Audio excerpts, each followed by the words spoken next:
Hey there, Sean from Invest to Live. Today we're going to talk about 10Ks. What is a 10K? Where you find a 10K? And I'll show you an example of how you do that on a website. Before we jump in, if you haven't subscribed, please hit that button and give us a like if you don't mind. We'd really appreciate it. And I want to jump right in today. So a 10K is a pretty simple thing, but it's something that's really important to understand if you're an investor. So a 10K, in essence, is a very deep report about a company that's required to be filed annually by the SEC. It's not to be confused with an annual report, which is a bit more generic. A 10K is really to give you a deep understanding of a company's financial performance and will be, of course, a publicly traded company. So some of the things we typically look at in a 10K, keeping it really simple, might be financial statements, EPS, what kind of subsidiaries are owned, how executives are being compensated. We might look at some historic information or even organizational structures or changes. So the reason this is important is this is part of your due diligence process when you're looking at a company, understanding if it's something you want to invest in, and understanding what the risks might be, how they're performing, what are the key details and understanding of their business and how they go to market. I'm not going to pretend that everyone does, in fact, read their 10Ks or that they go deep into this, but it's a really good practice to start to learn how to look at a 10K, understand what are some of the key components that you'll find inside of it, and also understanding what to look out for depending on your style of investing or trading. 10Ks can be very long.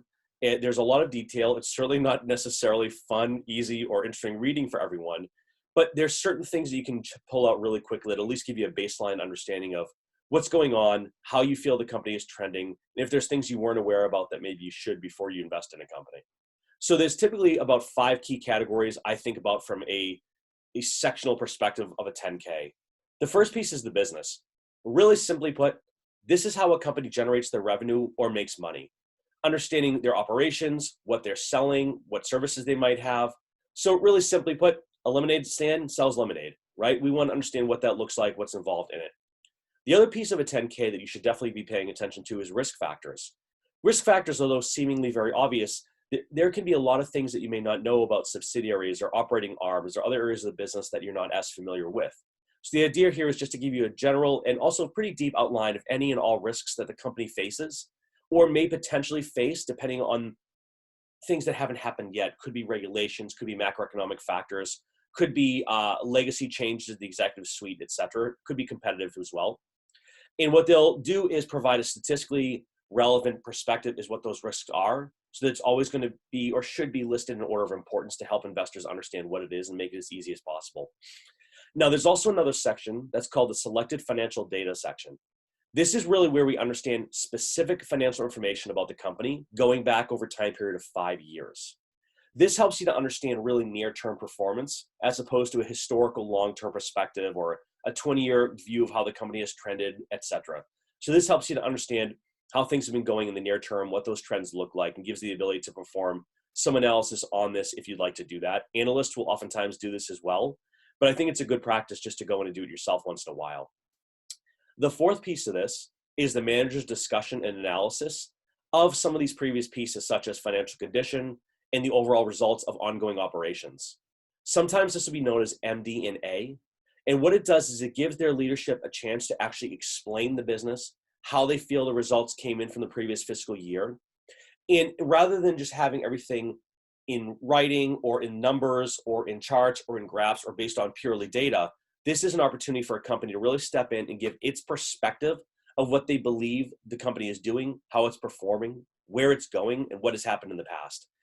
I think that this is also a great way to start thinking about if you have strong faith in the current executive team, maybe this is where you want to read what they think is happening within their business. This is also a key point where we see activist investors start to step in and disagree sometimes. So just good to see both sides of the coin here.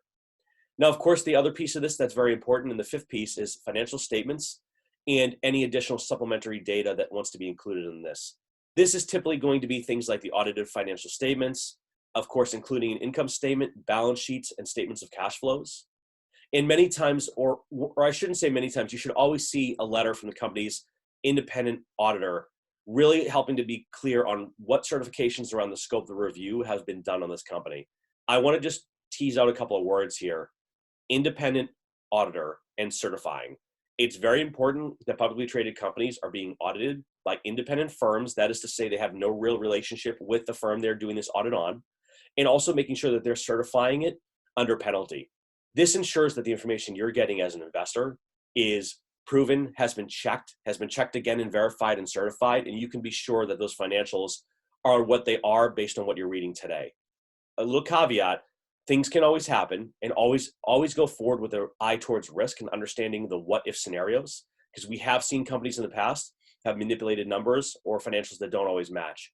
Albeit that is rare, but it does happen from time to time. So the easy thing about this as well is it's not hard to find a 10K. A couple of ways you can do it is you can go through the SEC's EDGAR database and simply search for the 10Ks by company names.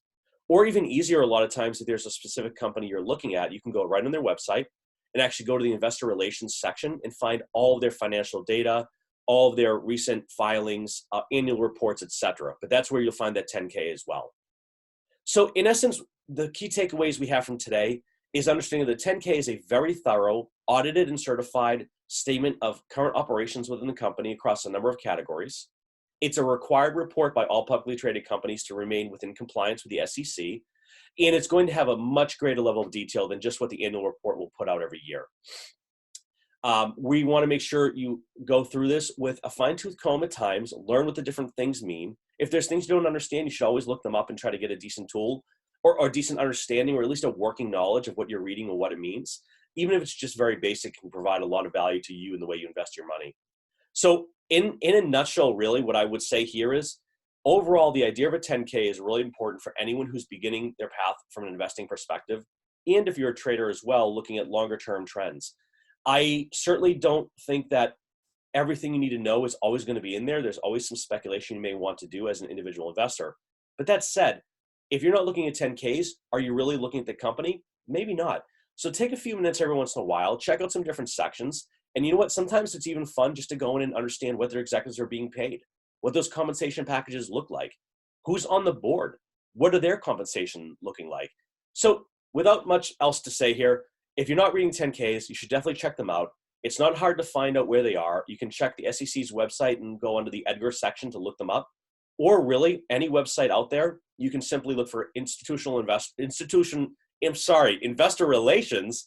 Or typically, if you scroll all the way down to the bottom of a publicly traded company's webpage, there'll be a section for IR or investor relations, and everything will be in there for you. So with that, thank you very much for watching. Hopefully you got some value from this. And if you're not reading 10Ks, give it a read one day and just start to check those section out. So thanks so much and have a good